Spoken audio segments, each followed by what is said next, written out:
I mean, originally I started off as more of a figurative artist. Especially, I started painting around 2015, so it's been about 10 plus years now.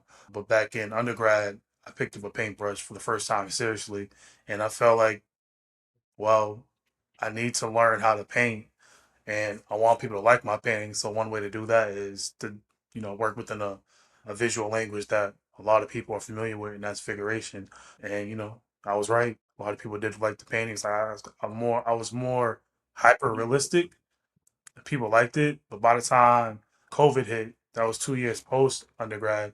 I kind of wanted to, do something that I actually more enjoyed. So by the time COVID ended, I was able to have an opportunity to go to Hunter. And like my first weekend, first couple weeks in, I made the shift to abstraction. The reason for even making that shift into abstraction was because I wanted to expand not only my vernacular, but also I wanted it to share a visual library with folks that grew up with me, like my family, my friends, and kind of bring them into the world of abstraction. Growing up, the only artwork that you see is representational or like figurative, and I felt like it was so many other visual languages out there, and I wanted to share that. That's how I originally started. I wanted to basically encourage other people to look into abstraction. And I think one way to do that is to kind of lead by example by literally creating work that they like and they know me. So they're like, okay, we'll give it a chance.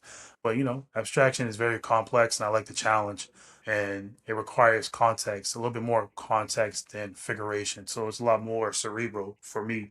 And yeah, I mean, I got this word from Rashid Johnson. He used the word didactic. Like, I just felt like figurative and representational work was too spoon fed, and it didn't really give the viewers enough of an opportunity to really grasp the work on their own terms. I felt like I was just giving it to them. So, abstraction was a means for me to push not only beyond my creative practice, but also to encourage my audience to look to see what else is out there. Yeah, definitely. I love that you talked about that and shared some of your reflections about how the language of abstraction initially drew you in, but also where you started as an artist and sort of where you are now.